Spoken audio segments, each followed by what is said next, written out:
Drivetime Radio with New York Vinnie.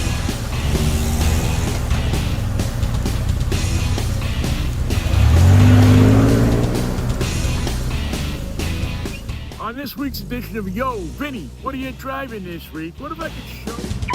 Yo, Vinnie, what are you driving this week? Have a little fun. It is a fun day here out at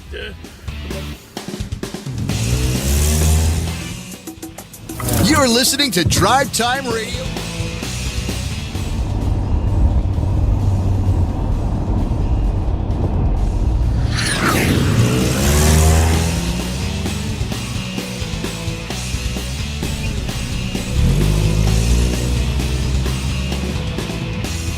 Remember, just plug in. I'm ready.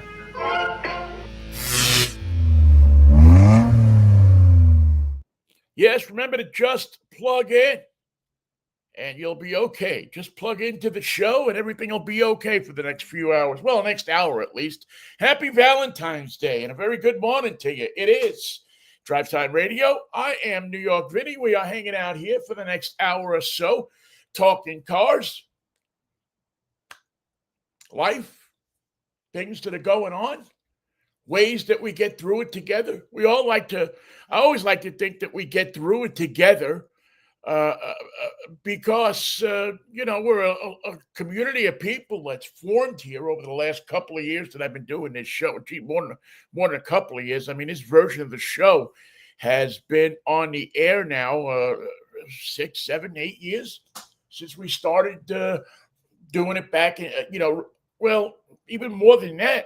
I mean, it's almost 10 years since I got sick, and we started doing it about a year after that. So it's 7 or 8 years at least that we're doing this incorporation of Drivetime Radio. It's been in other, various forms for over 30 years.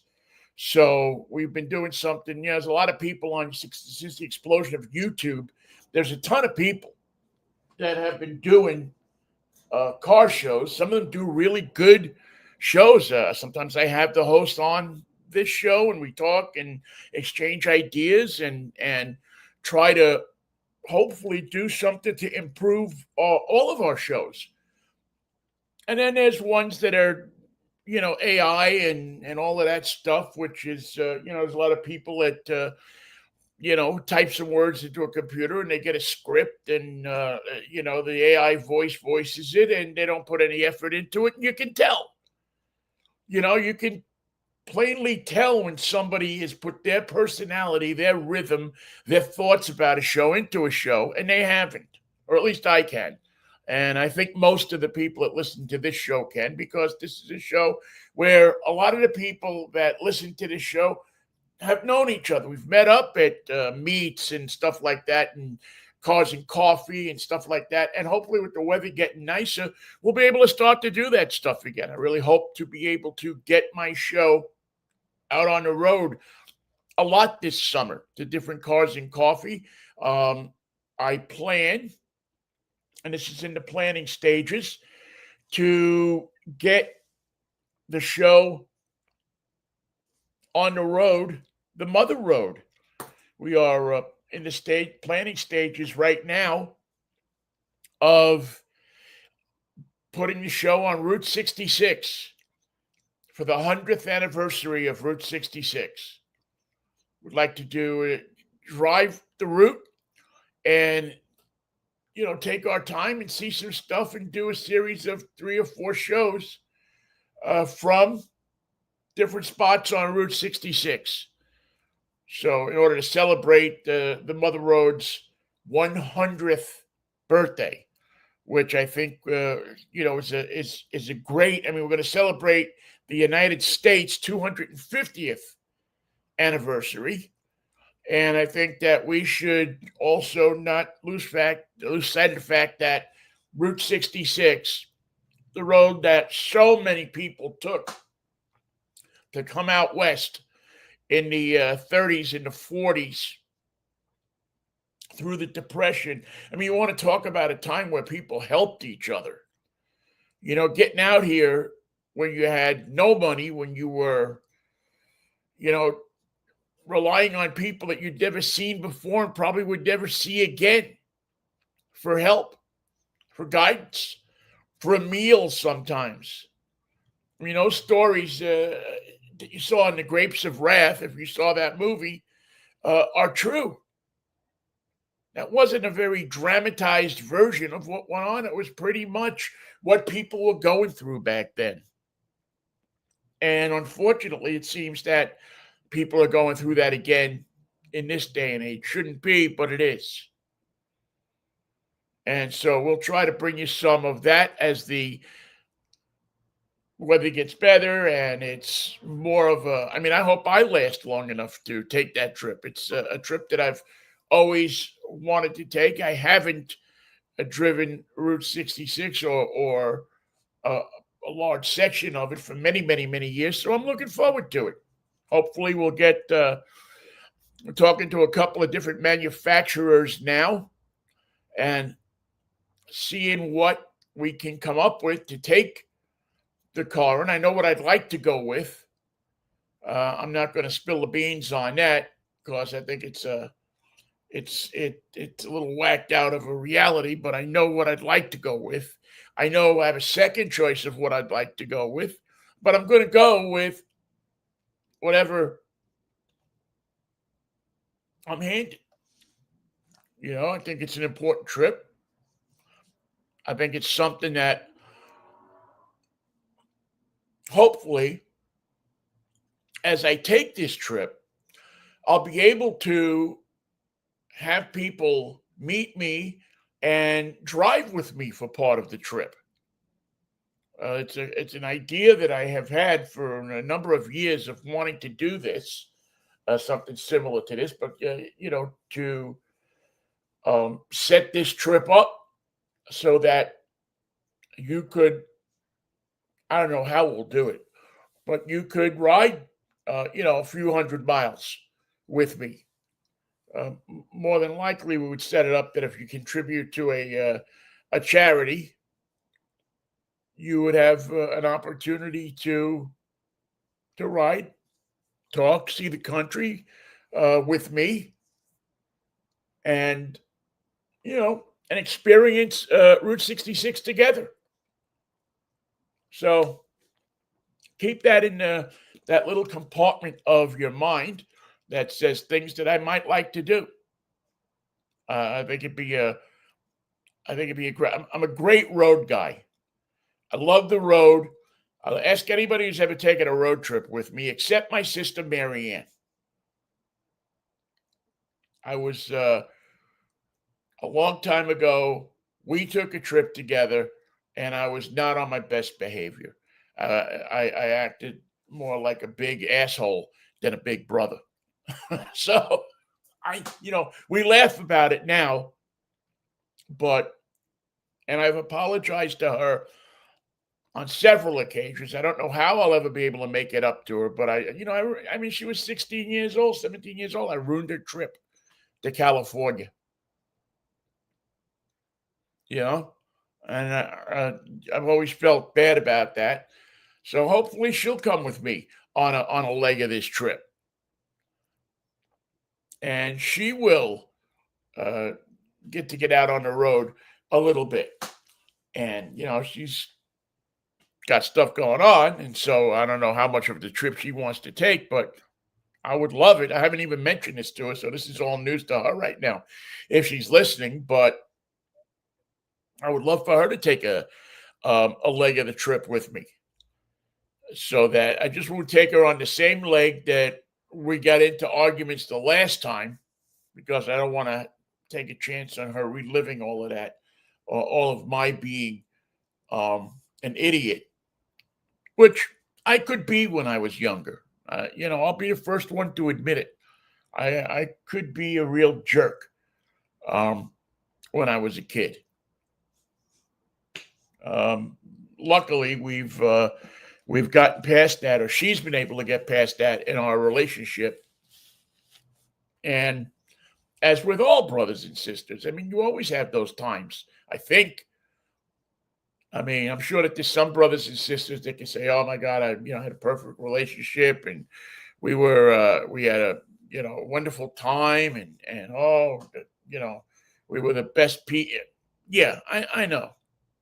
I knew a couple of people like that too when I was growing up, but there was always, when you uncover, when you peeled away the layers of onion, it started to stink at some point. So anyway, we'll talk more about that as time progresses, and we get closer to. I'm looking. I think June would probably be a good time to take this trip. So I guess I better get moving, right? But I think June would be a good time to take this trip. And if you are interested in the trip, drop me a line, leave a message in the comments. Let me know that you're interested in going, and we'll keep you on the list. And as soon as we have some solid information about when we'll be going and what the dates are and everything, I'll let you know and let you know how you could participate in it. Like I said, I think I'm a good road guy. I think that I could. You could have a pretty good trip with me because I remember stuff um, that it's not there anymore. I mean, I remember driving through this town and seeing that and driving that. I remember places like Ole's Big Game in Nebraska, and these places that were little stops. You grab a cup of coffee and a sandwich or something like that. Many of them aren't there anymore, but the ones that are still there, I know about you, and I'll be extremely excited to stop back and see how you've grown in 50 years. I know how I've grown in 50 years, but I want to see how you've grown in 50 years. Are you still the same old lovable, sandwich shop that you were back in 1974 or 76? Or are you a little different? Be interesting to see. It's a great, listen, I love this country and I love driving across this country. I love meeting people from different places.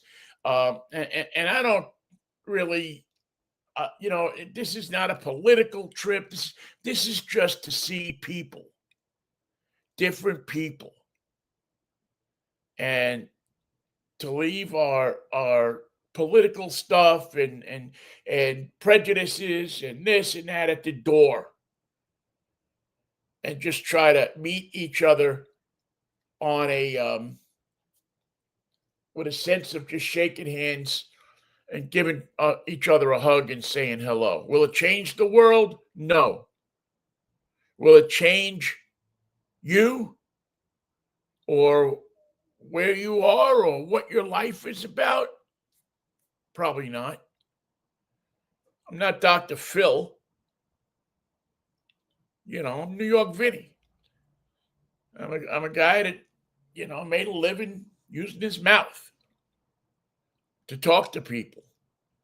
And I learned how to talk to people from some very good people who I was lucky enough to have in my life when they were alive, and they taught me mostly by example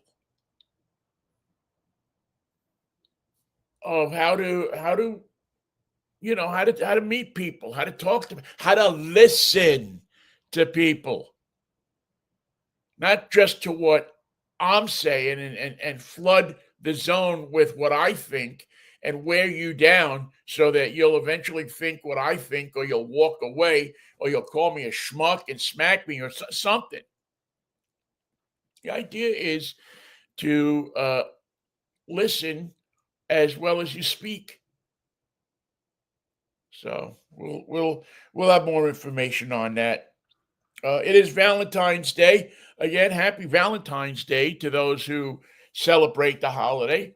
I get a feeling, I don't know about this for sure, but I got a feeling that there's more people celebrating Valentine's Day. There was a time, and I was included in this, where I get away from me with this holiday. Just don't come near. I don't want to buy flowers. I don't want to buy this. I don't want to buy that. I don't want to buy a card. I don't want to send my, I would send my daughter a card. Because it's my daughter and I love her. And this is a day that I have found out is not just about romantic love, but it's about a love that, it's about all love that you have for people. And so when you look at it through those eyes, you look at it a little bit differently. It doesn't have to be it's not about sex and love. It's not about, the people that make lingerie want you to believe that it is, right? They want to sell you a fancy $100 pair of panties or something like that. That's not what I'm talking. It's about love your neighbor. It's about love your friends. It's about the kind of love that's produced from the heart. It's a good thing. We need more of it. Like Jackie DeShannon said, what the world needs now is love, sweet love. She sang it. She didn't say it. It's the only thing that there's just too little of. So that's the day we celebrate today. Along those lines, I did do something kind of interesting yesterday. I went on my Facebook account. I know. Yeah, you still on Facebook? Yeah, still on Facebook. I went on Facebook and I wanted to ask a kind of a romantic question to do with cars. And I think the best thing that I could think of that I thought that was kind of cool to see, to look at, something that we didn't see, that maybe we've grown out of something like that. Anyway, I asked the question, where is the best place to hang out and make out in a car? And I asked it in two places. I asked it on my own timeline, and I asked it on my this group I belong to, my Edmonds Neighbors,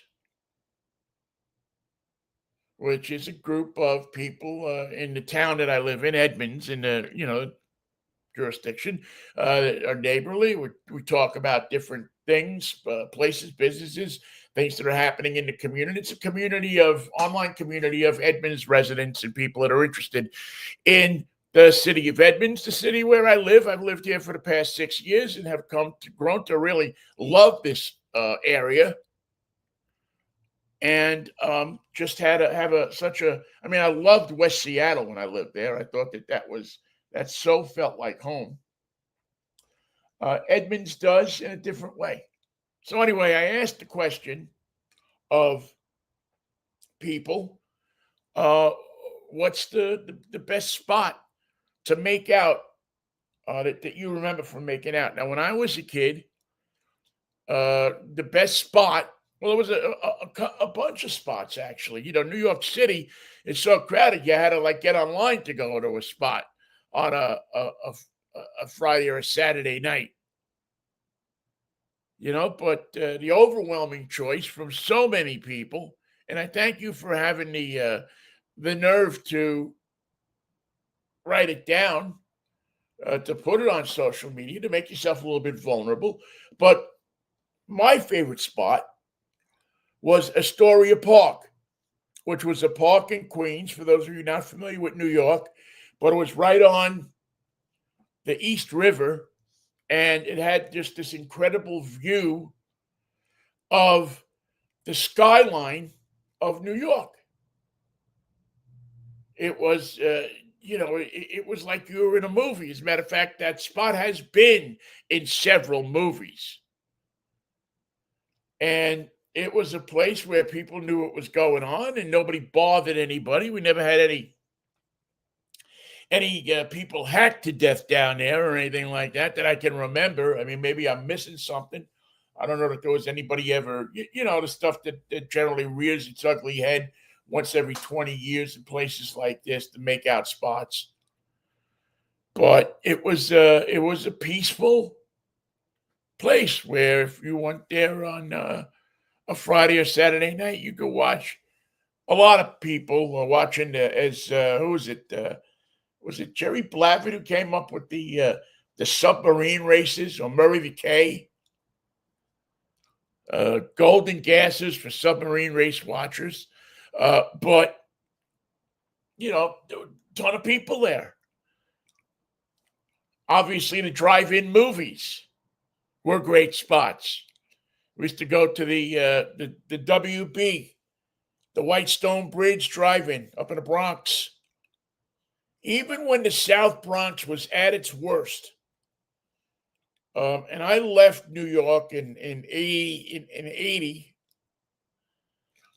and when it was at its worst, the WB Drive-In still was packed on a Friday or a Saturday night with kids who were waiting for the first submarine race to come out. So it was a great place, great venue, horrible pizza. Matter of fact, the pizza was so bad. It used to come in a box, a little box. And it was one of those, remember those frozen little pizza pies you used to get in the store, 6 for $1 or whatever it was? Well, they used to use those. They'd put them in the oven. There was no microwaves in those days. Boom, put it in the oven, take it out in 5 minutes when it was kind of warm, and put it on a plate and give it to them. Put it in that box and give it to you for, I don't know, $2 or $3. Anyway, but that was another place that was very, very popular when I was a kid. So you had Astoria Park. If things got a little bit more serious, and there was always 2 levels of make it out in a car, right? There was the make it out level, and then there was the going past making out level, shall we say. And that was usually reserved. There was an upper parking lot that was at the end of Hoyt Avenue North, under the Triborough Bridge, or just off to the side of the Triborough Bridge. And when things got serious, that's when you got up to that parking lot. You said, come on, we're going to go up there. And you went to that parking lot and did your business.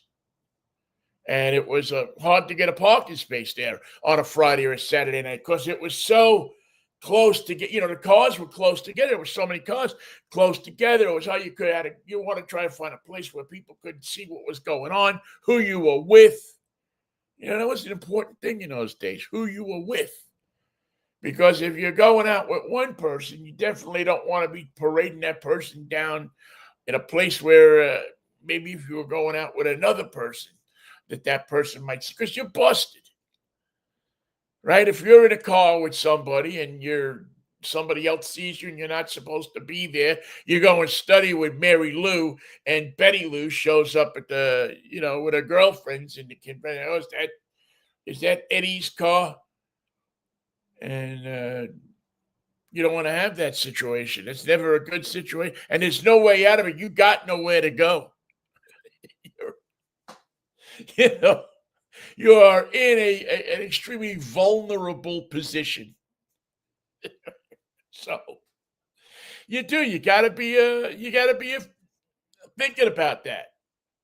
And the best thing is, as my father told me many times, was don't put yourself in that position. If that's the game you want to play, don't break some girl's heart. My father had very explicit ideas on that. That you just you just didn't do things like that. And anyway, so those were the places, that I remember. A couple of places. There was a bunch of places. There was by the runway at LaGuardia Airport. There was the marina, the World's Fair Marina was a spot. Oh, what a spot that was! Beautiful spot. I'm talking about spots in New York now. The World's Fair Marina was a place, a dynamite place to go. The parking lot at Shea Stadium was another place, Flushing Meadow Park. The Unisphere, over by the Unisphere was popular. You know, they had park roads, and it was safe because there was a couple of police stations at the entrance to the Flushing Meadows Park. So the bad guys tended to stay away from Flushing Meadow Park and that area. So it was considered a fairly safe place to go and make out. You weren't going to get some nut. The guy with the hook wasn't going to show up at your car, which was, remember that?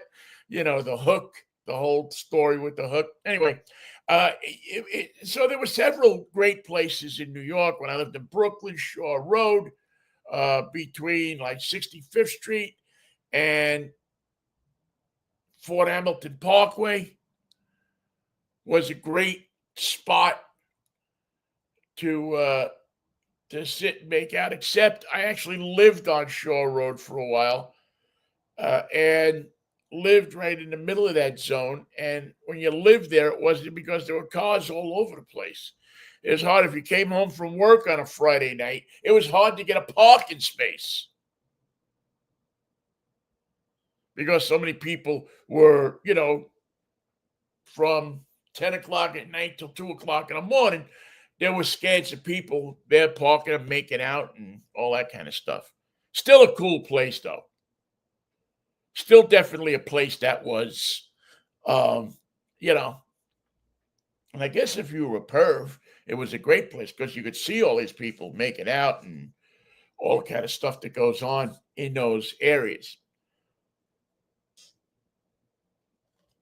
I also asked people in Edmonds through my Edmonds Neighbors app to see where they, you know, and I just asked a simple question. I'm doing a quick survey for my show. Best spot in Edmonds to make out in your car, either now or in the past.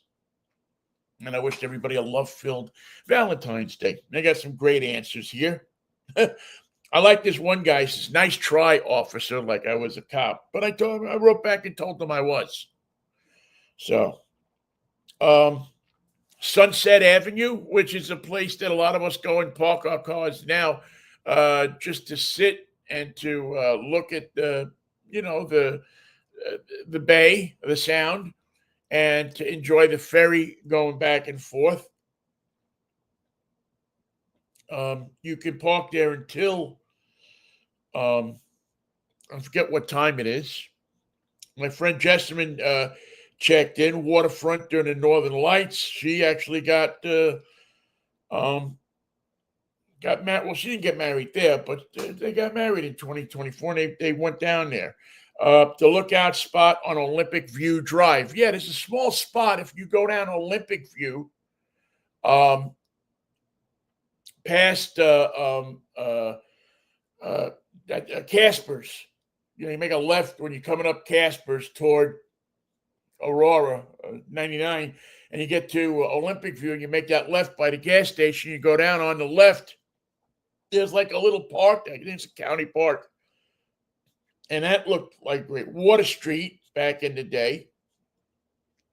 This guy just put limo tint on the windows. Yeah, if you can afford it.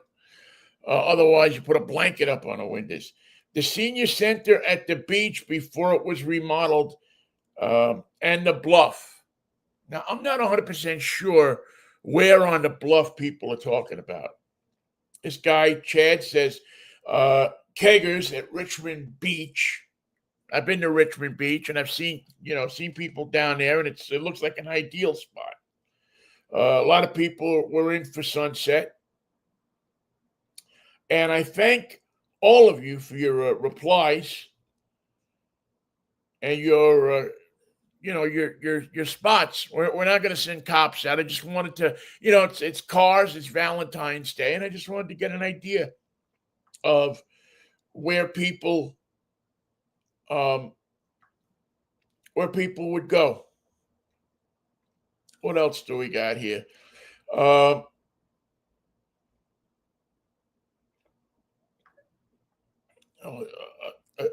ton of places. This guy, I said, where did you make out? And this guy, of course, said the back seat. Several other people said the back seat. A friend of mine, Robin, didn't want to give away that secret. Okay. Old cameraman from Channel 13, Harry, said the back seat. He was in on that one too. It was not a literal question, by the way. I was looking for the location of, the geographical location. My friend Cher from up in Canada, who used to live down here, her and her husband said the Gasworks Park was the place until they got chased by the cops.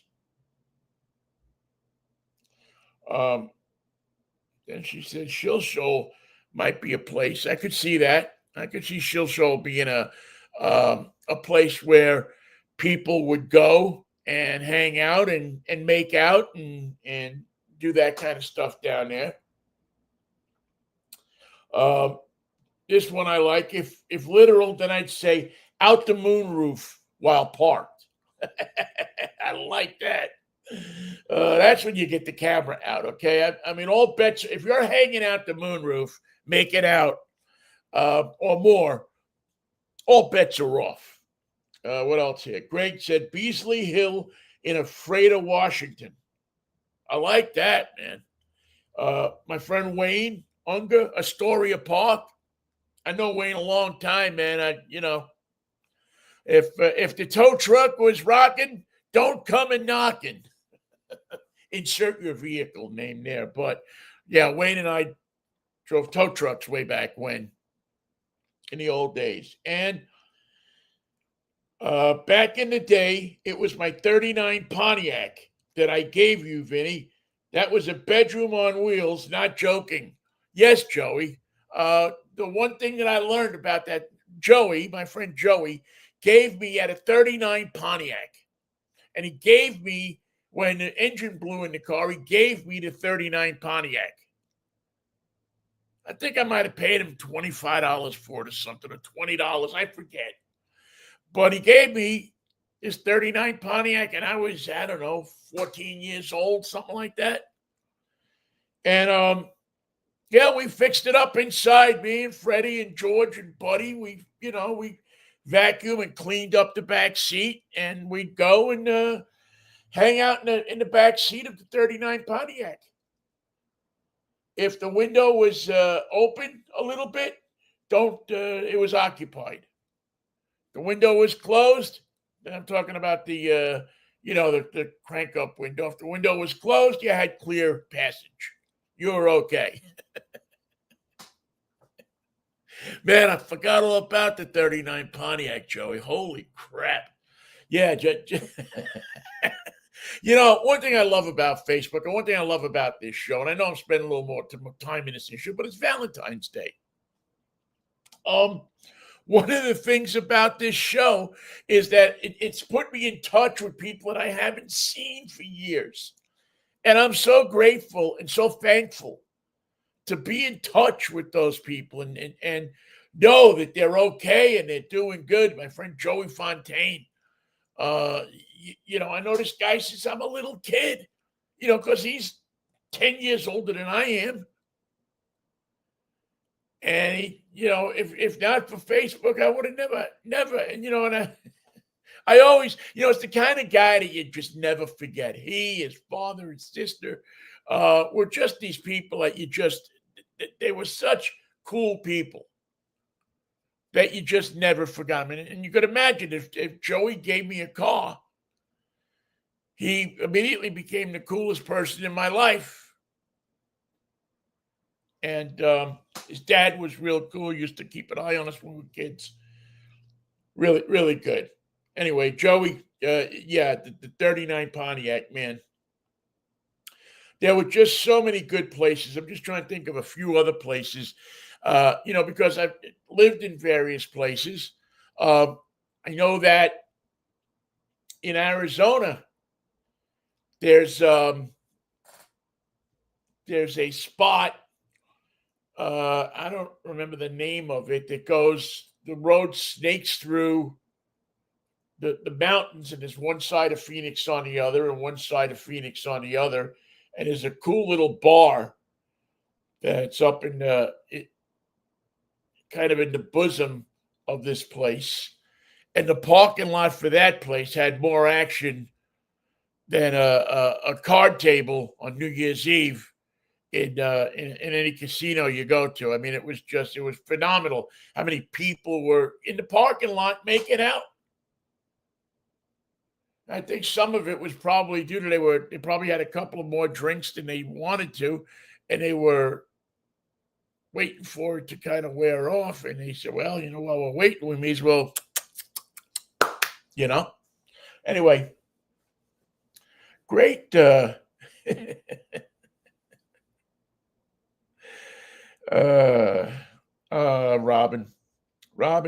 Robin. Great answers, though. Thank you, everybody, for. I want to read Ty's answer because it's pretty funny.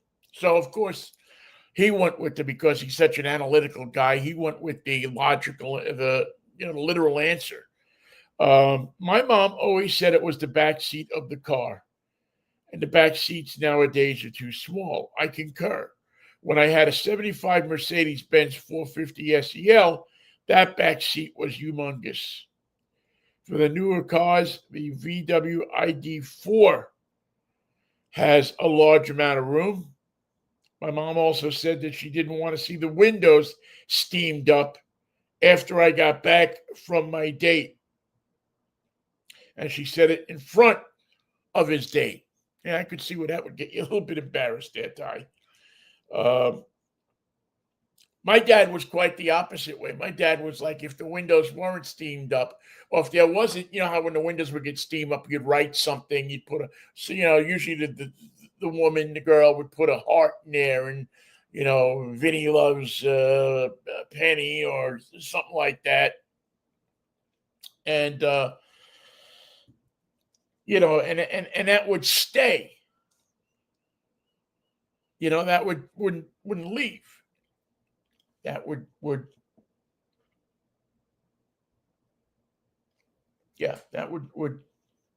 be there. So anyway, that's the I love it. I absolutely love it. All right, what else do we got this one? I know we spent way too much time on that than I intended to, but that's the way it goes sometimes. Sometimes you spend more time on something than you think that you are gonna. And it happens. It's one of those things. What else do we got this morning? Okay, next week we're going to get out to the Portland Auto Show. If you want to check out a good auto show, now I love the Seattle Auto Show, but it happens in November, near to Thanksgiving, just a week or two before Thanksgiving. If you want to catch a glimpse at one of the first auto shows in the country, and one of the auto shows that a lot of manufacturers take seriously because it's early on. Sometimes they run models out and different concept cars to get reaction, to get tested. The Portland Auto Show is a good place to check out. Also, the good thing about the Portland Auto Show is that there is a large amount of people still in Portland that believe in electric cars. And so manufacturers think that this is a good place to go and strut out EV stuff. So you might get a chance to see something here or there in Portland that you might not be able to see somewhere else. So it's a good little show.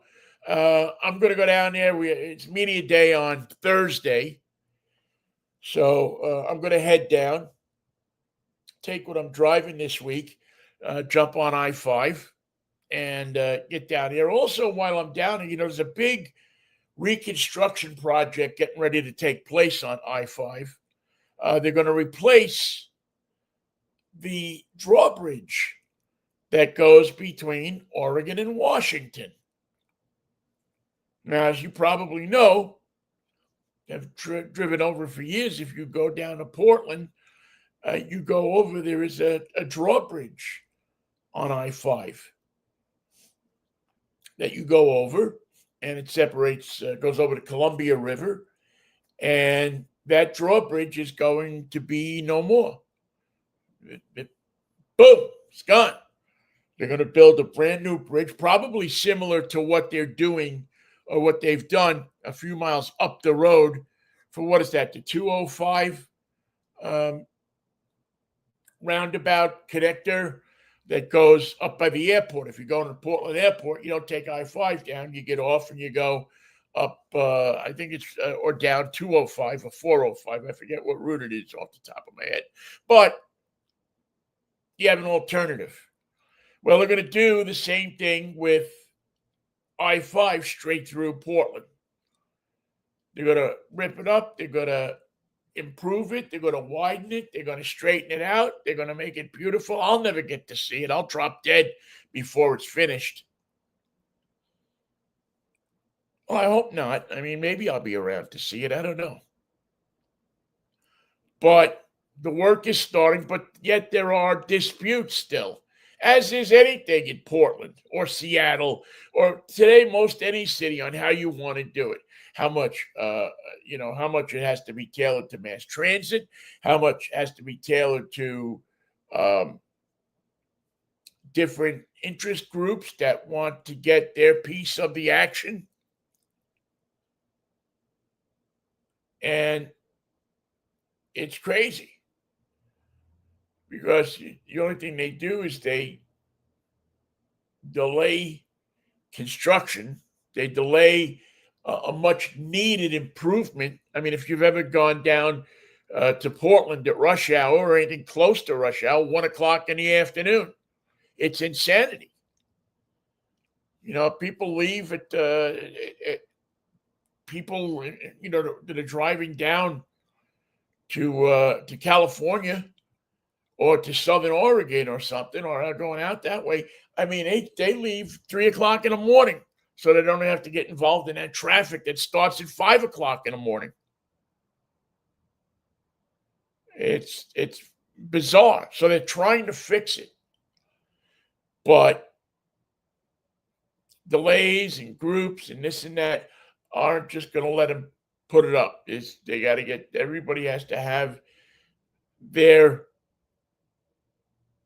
feelings felt.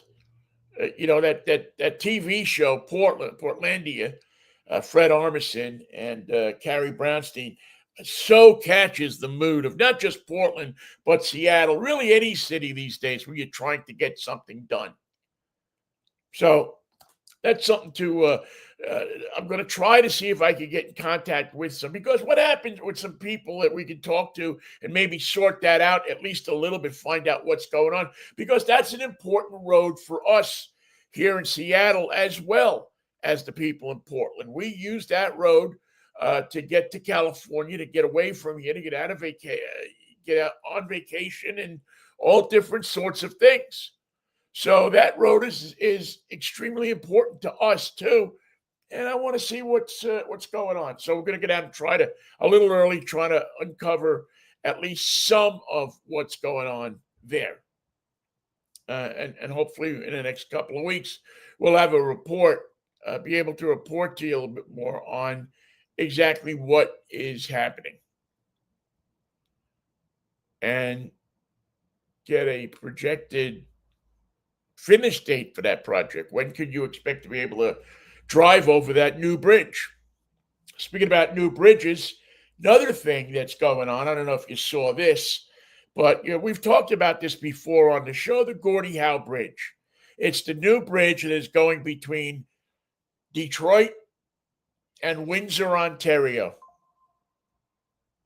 And I, got interested in the bridge because I've been up to that area a lot of times. I have a lot of friends that live in Detroit. And, I've followed the developments, and it's a bridge that is the bridge that's there now, I think it's the Ambassador Bridge, is it? That's between the United States and Canada, is a privately owned bridge. It's not a state-built bridge. So they call the rules. They can close the bridge down if they want. They can charge whatever they want. The family that owns it, it's a privately owned corporation. Kind of like, there's a few of it. There's actually more than a few back east of people that bought land on both sides of a river and decided to build the bridge. There's this great one that goes between West Virginia and Maryland over the Potomac River. And it is really just a bunch of logs strung together that goes over this bridge, goes over the river. And you can only go over one car at a time. And a guy sits in that toll booth and he charges you a toll. And I've been on it several times. The last time I went on it, I went on it with a Dodge Challenger, a Hellcat, 700 horsepower. And the guy in the toll booth was so enamored with the car. I think it's $2 to cross it, $3, something like that. He really said to me, if you do a burnout, I'll let you go over the bridge for free. How could I refuse a deal like that? So I went over the bridge and I got up on the concrete bank of the river there where they, put a roadway, and I lit it up for him. And I did it a couple of times. This guy actually stopped traffic while I was lighting up the tires so he could watch it. Truly one of the most bizarre experiences I've ever had at a toll booth. And I've had some interesting experiences at toll booths. And so a few other times that I went there, the guy would always let me go through. No matter what I was driving, he'd let me go through because it wasn't that far from Pittsburgh. It was only like a 2-hour drive from Pittsburgh. So anyway, so the bridge between Canada and Detroit, the Gordie Howe Memorial Bridge, is almost ready to open. Construction is pretty well done. Land's all done. It's just a matter of, filling in some cracks in the concrete and letting some grass grow up so it looks nice. And then the officials getting in their cars and driving over the bridge for the first time and inaugurating the Gordie Howe Bridge, right? What could go wrong? Do I got to tell you? Now, I'm going to admit, I don't know everything that's going on with this story. I'm going to read up on it a little bit more and get to familiarize myself a little bit more. So I don't want to speak out of turn about, I don't automatically think that because somebody is who they are, that they're wrong.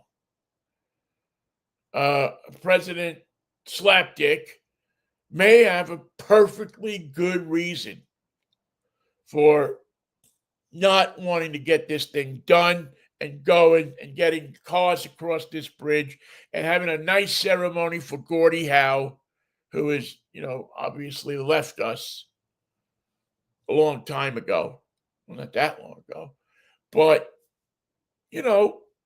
would want to get it going. I mean, it's Gordie Howe. It's a hero to Canadians. But President Slapdick is in a mood to break anybody's balls he can. So he's decided that he's going to do that with the Canadians. And so he now feels that there shouldn't be, they shouldn't get the approvals they need, the permits they need, what they need to conduct their business. How to, so the Gordie Howe Bridge is going to be delayed in opening. Again, I don't know everything about it, so I'm not going to say that it's his fault. I'm not going to say that it's their fault. I just want to know more about it and know why there's a delay after all this construction. Or there's no United States money, I believe, even put into this thing except for some improvements that they made on the Detroit side of the road, the bridge. They had to, put a connector ramp up to the bridge and some other stuff. But what I've seen is that the family that owns that bridge has contributed heavily to the Donald Trump campaign. And all of a sudden, because they have a vested interest in not having that bridge open up, and all of a sudden, there are several people that don't want that bridge to open up. And because it'll be direct competition for the privately owned bridge. That's, by the way, jammed with traffic all the time. Jammed. So if you got to go, you got to plan a day in advance to go over the bridge. But anyway, we'll keep an eye on that story because I don't want Gordie Howe's name being dragged through the mud. It's a vital link to our economy. We're doing everything we can, it seems, to piss off the Canadians as much as we can. And part of what's going on here, too, is that the Canadians, don't forget, 2 or 3 weeks ago, signed a deal with China to bring in electric cars. And you know as well as I know that that's sticking in the what's that thing between your toes there? It's sticking in that sensitive area of Donald Trump. It's sticking, it's a thorn in his paw. And with what he's done to the Canadians, it's probably rightly so. They're not happy about all the stuff that's been going on. It's screwed up their economy. So I don't know. We'll see how that turns out. But it's an interesting story. It's obviously has a lot to do with cars. If you go up there, if you have anything to do with going up there for summer vacations or what, if you go to Canada back and forth, it's a huge story. And we'll keep our eye on it. Toyota this week introduced another in their EV line. It's now going to be the 4th all-electric vehicle that they have in their showrooms in the United States. It is a Grand Highlander. One of the Toyotas that has not been as successful as other models. We did a review on it back 6 months ago. I thought it was a great vehicle. It was a 3-seat SUV that seemed to be able to, what I really liked about it, I remember, and I don't know how electrification will change this, it was one of the easiest cars to get in the back seat of, the easiest 3-seaters. It just seemed that, they designed it in order to, they got the seat to come up and move, and you could get in the back seat. Even an old fat guy like me could get in the back seat. And I suggested at the time, I remember, of if you had, older people, if you had older kids, and you still needed that 3-seat, 3-row SUV, that the Grand Highlander gasoline version, hybrid version, was certainly something to be checking out. Now that they're going to come out with an EV version of it, I wonder what changes are going to have to happen to the battery and how that was going to affect the space inside the vehicle. Because, when you put a battery in, a huge battery, sometimes it affects the space. I remember, though, there being one of the things that impressed me about the Grand Highlander is that there was a large amount of room between the back of the third row and the tailgate. It had a lot of room back there. They got it right. It was fairly easy to pack stuff in there. It held luggage.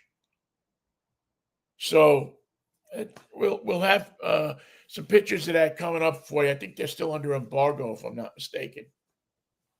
But hopefully next week we'll have some tape of that for you. Maybe they'll even have one at the car show down in Portland. So that's some of the stuff that's going on. Oh, one very cool thing. Let me see if I can call this up real quick. The Washington State Department of Licensing. We were talking about tabs last week, and we didn't fail to say that there was a new license plate coming your way. And you were going to be able to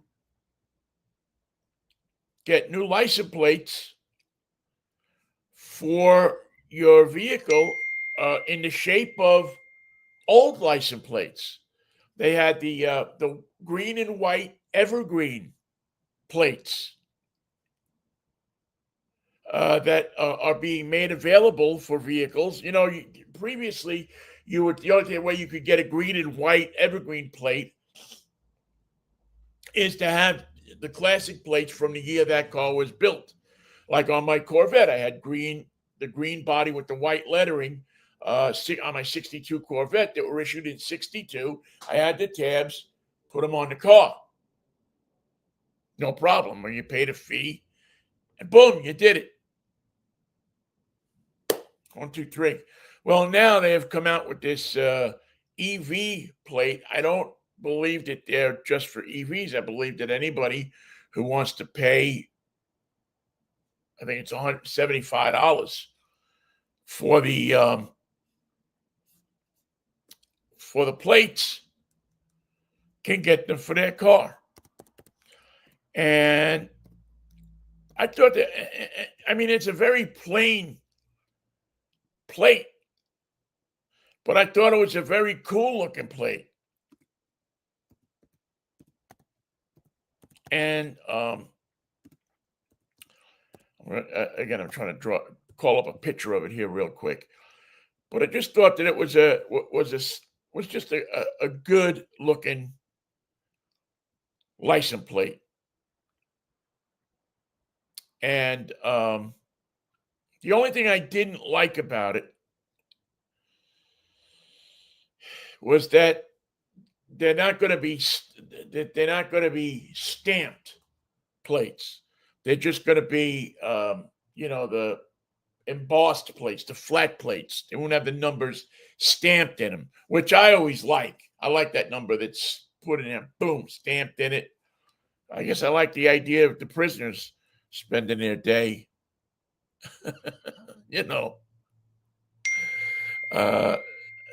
taking care of business, putting those plates out. But again, it's something that sometimes people want to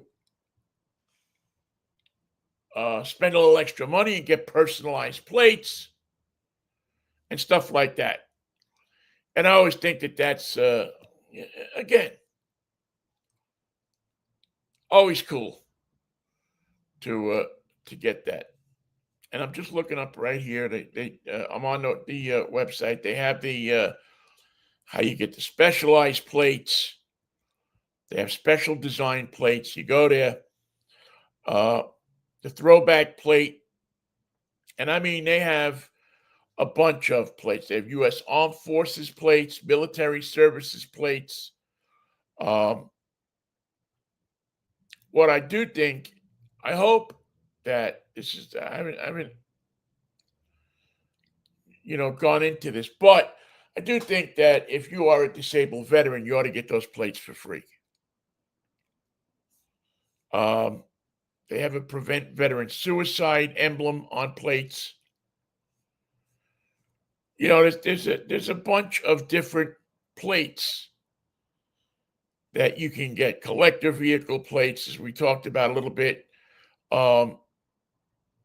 last week. You have the college and university plates. Is it under special interest? Yeah. Keep Washington evergreen. Let's see if we can quickly get these on. There's a specialty design plate. Keep Washington evergreen.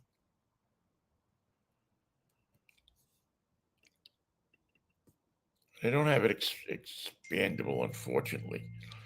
But it's a, what does it cost? Personalized plates, $214. Motorcycles, $132. Trailer is $162. If you just want next available number plates, that's $162 for a passenger car or truck. Motorcycle is $80 and trailer is $110.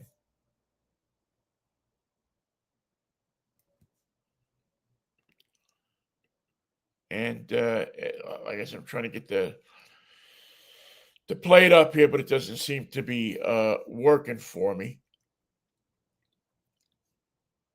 But again, to Keep Washington evergreen plate, and it's just really and they have a number. I mean, they get some great plates here. The amateur radio operator, Washington Aviation, Square Dancers, Music Matters, Share the Road. The other throwback plate, which is the black plate, which I think is really cool too. I have to think about. I want to get one of these. I have to think about which one I want to get. But again, those are available. You go to the Washington State Department of Licensing website, and they will show you the different kind of plates they have. I've always been a guy that likes the specialty plates, and I think that Washington does a good job. You can get them with your, Seahawk plates, Mariner plates, Sounder plates. I believe they have. They seem to have plates for every sports team. Gonzaga plates. They're all kinds of plates. So you can get those plates. And, it kicks in a little more than normally to the to license plate fees, which probably means that the fees are a little bit more, but you got something cool to bop around with. And there's nothing wrong with that. Nothing wrong with that at all. All right, let me see if I can quickly get this this particular shot up here for you.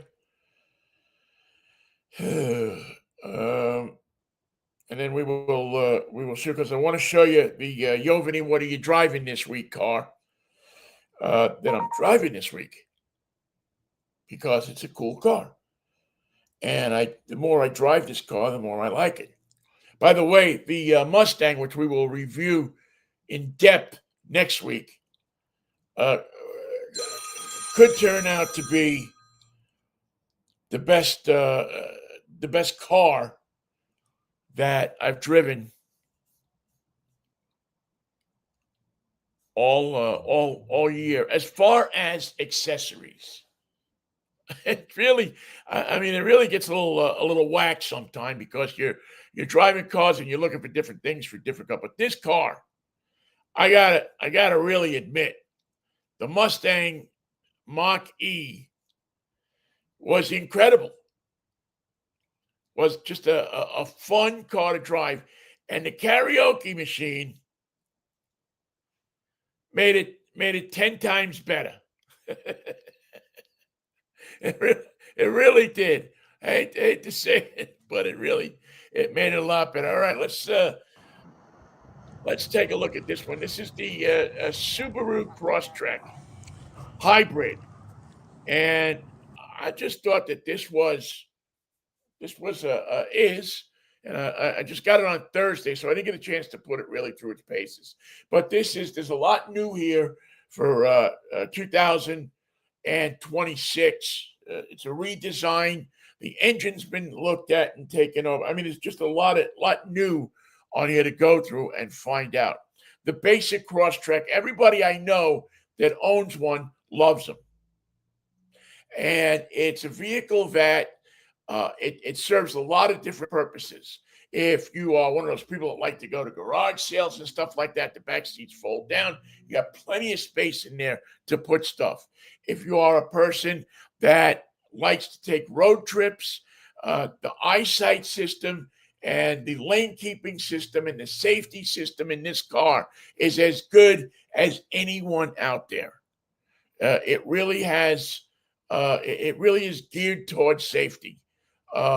Again, from the warnings that you get if you take your eyes off the road, to the beeping you get for lane changes and things like that, to the ability for it to, to travel straight down the road and keep you in your lane and assist you in driving the vehicle.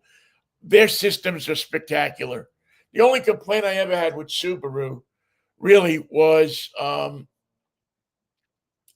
their infotainment system was a little bit confusing at times, but they have even gone through that and changed that. The digital video screens that are on there give you all the information that you need. They are perfectly configurable. They go in, a lot of different places that you can put information so that you have it there right at your fingertips. The switches that you need to operate different parts are not all part of the infotainment system. They're separate switches that are there on the dashboard, and they might be a little bit redundant, but what they do is they give you the ability to, if you can't get into your screen for some reason, or you have to make a quick decision on lights or temperature or something like that, they're there. The wiper stalk is where it's supposed to be. Everything that you need for this car is where it's supposed to be. And that is, to me, the beauty of this car. Got two electric motors in there. Get 194 horsepower total. Gives you about a 597-mile range in this car. All the Subaru goodies are there, like the symmetrical all-wheel drive. The digital display is there. It's a non-plug-in hybrid system. It's supposed to be better off-road. I've not taken it off-road yet, so I don't know. They say that this redesigned model is going to give you close to 40% better fuel efficiency. 597 miles on a single tank of gas. Premium Sport and limited editions.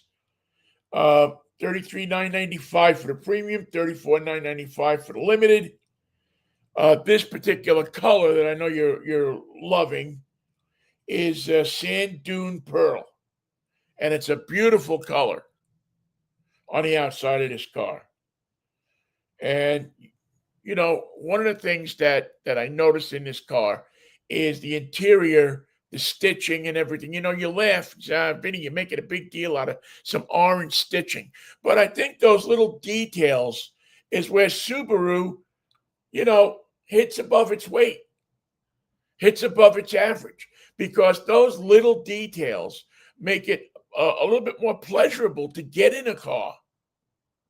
Now, one thing good about this car, too, I think, is that there's a large amount of aftermarket equipment available for this car to make it that kind of off-roader that you want to have. Now, again, you're not going to go rock climbing in this car, but if you're going to go camping, speaking of Valentine's Day, you and your girlfriend, you and your wife, they sell kits that convert the top of the car to a platform, and you put a tent up there, you climb up a ladder, and you go inside, and you can sleep off the ground on top of the car. Just if you got to go to the bathroom in the middle of the night, remind yourself that you're up there, because reports are some people have just gone flop right out of the car and hit the ground. We don't want you to get hurt on a car that you saw here on Drivetime and may have trouble with. But the whole package for Subaru is good. When you have a car like the Crosstrek, which is such a popular and exciting car to begin with, and then you can go and improve the package and give you better gas mileage, give you a more powerful car, give you a car that people can love even more, from a company that people love even more, that, Subaru and all the stuff they do with the dogs and the pets and the rescue and everything. When you can get a car like that, that's saying something. And Subaru, year in and year out, seems to be able to do that. So this is the Subaru Crosstrek, a hybrid, non-plug-in, not a plug-in hybrid, just a regular hybrid. I think going to be a huge car for them. It's comfortable. It's easy to get in and out of. It's priced right. It has a ton of accessories. And it is a car that, whether you have a driver that's starting out in the family and you want a safe car for them, or an older driver in the family that needs the room to get in a car and out of a car, that, maybe they don't move around as good as they used to, and they can, it takes them a bit. The roof is not so crunched down that you're able to get in and out without contorting yourself too much. Great car. Suggest that you, if you're in the market for this kind of car, go take a look at it. I think it's an excellent car, and I think Subaru did a great job with it. All right, that's going to wrap it up for another edition of Drive Time Radio. I really appreciate you listening to the show. I hope we didn't go too long with the stories, but it is Valentine's Day, and I just wanted to do something around love, because I'm a lover, not a fighter. One more thing before I let you go. Do me a favor, if you get a chance.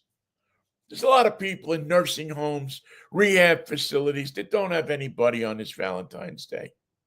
They've given, a lot of these people are in these places that, if you're going by a Trader Joe's, you're going by a discount flower place, do me a favor. Pick up a bouquet of flowers, a $10 bouquet of flowers, and drop them off at a nursing home. Drop it off with somebody that that you'll put such a bright spot in their day. You'll put something in their day that you couldn't buy for $1 million, and that is a little bit of love. Even if you buy them one rose, and you drop it off at the desk at the nursing home and say, give this to somebody who doesn't have anybody on this Valentine's Day. You'd be surprised how much that means. I've been in these kinds of places, and I know what it means to get a gift like that from out of nowhere on Valentine's Day. Any holidays, really. But Valentine's Day is tough on a lot of people, especially people whose wives or husbands or partners or whatever may have just died this year. it's something to put, at least for a couple of minutes, some happiness into that person's life. So if you get a chance, do me a favor. If you appreciate what I do with the show every week and how I put the show together and everything, we never ask you for money for the show, but I do ask you every once in a while to do me a favor. So do me a favor and go and find, grab a bunch of flowers and drop it off at a nursing home or a rehab facility for some people who are lonely and don't have anybody on this Valentine's Day 2026. Thank you so very much for listening. We'll see you on Monday with Mikey, if the Lord's willing and the creek don't rise. Until then, happy Valentine's Day. And always remember, peace, love, and Manischewitz, baby. As Mikey would say, what a wine. Take care of yourselves, folks. Bye-bye. Thanks for listening to